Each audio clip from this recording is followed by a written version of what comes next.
আহমেদ মিষ্টি ও বক্তব্য রাখছেন ঢাকা মহানগর যুবদলের সাবেক সদস্য সচিব সাবেক ছাত্রনেতা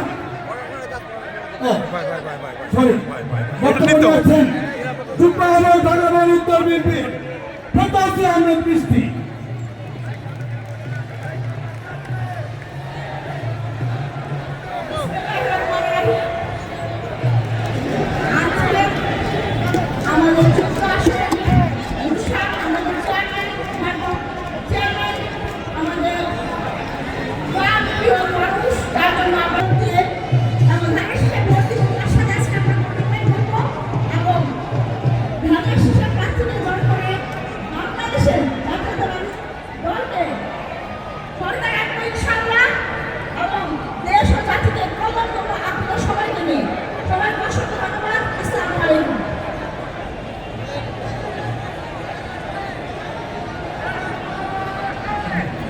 এরপরে বক্তব্য নিয়েছেন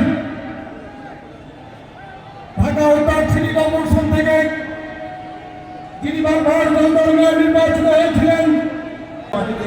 আমাদের ভোটের অধিকার আমরা ফিরিয়ে পাব। সেই দিন হলো আগামী 12 তারিখ। আগামী 12 তারিখে আমরা আমাদের নিজ নিজ ভোট দিয়ে আমাদের অধিকার আমরা ফেরত পাবো এবং আমরা ধানের শীর্ষের পক্ষে খালি আমাদের দেশের না বা আজকাল আন্তর্জাতিকভাবে নীতিমান রাজনীতিবিদ এবং আমাদের নেতা সকলের জনপ্রিয় একটি মানুষ যারা তারেক রহমানের বক্তব্য আমরা অপেক্ষায় আছি। সেই সময় বেশি নয় যে আমাদের অতিথি চলে আসবে আমাদের কাছে। তার আগে আমি আপনাকে মনে করতে চাই এই যে 15টা বছর আমরা সকলে মিলে সম্মিলিতভাবে ত্যাগ স্বীকার করি